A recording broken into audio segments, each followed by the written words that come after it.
Apa penyebab scam? Nah, tadi kalau kita bilang anti-scam, itu penyebabnya sebenarnya ada beberapa poin aja. Secara penjelasan, pertama itu server data terpusat.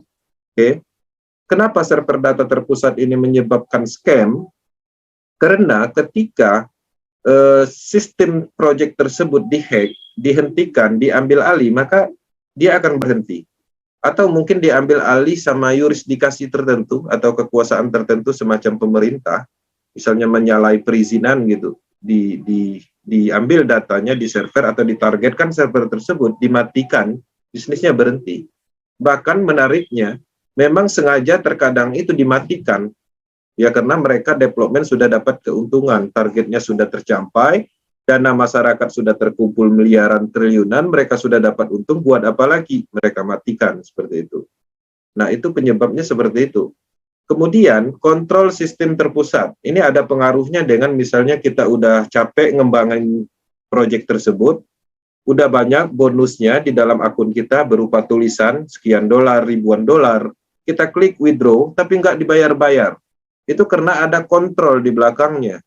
Karena ketika kita klik withdraw itu sebenarnya kita klik itu hanya sekedar untuk teori aja. Tapi untuk yang mengapprove-nya itu ada orang yang mengontrol sistem itu. Mau mereka bayar itu tergantung dari mereka.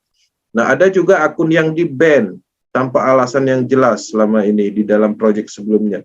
Itu karena kontrol semua, karena ada orang yang mengontrol sistem terpusat. Ya, sistemnya itu dikontrol terpusat seperti itu. Kemudian apalagi ini yang paling banyak, dana terkumpul, ya, dana terpusat. Kita ikut mengembangkan bisnis produk investasi, menjalankan bisnis MLM. Kita jual produk, itu kan produk orang.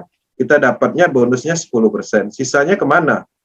Ya sisanya ya ke dana terpusat, ke rekening tertentu, wallet tertentu. Itu ada yang bisa akses.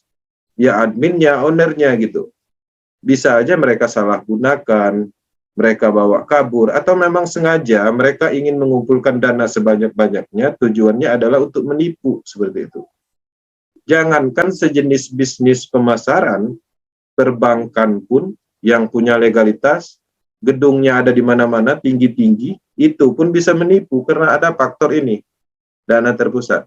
Asuransi yang cukup kuat secara legalitas, yang punya pun orang hebat, ya, gedungnya tinggi, udah gedung sendiri, scam juga. Karena apa? Dana terpusat. Oke, di Metaverse ya itu tidak ditemukan ya ciri-ciri ini. Itulah kenapa dia disebut dengan anti scam.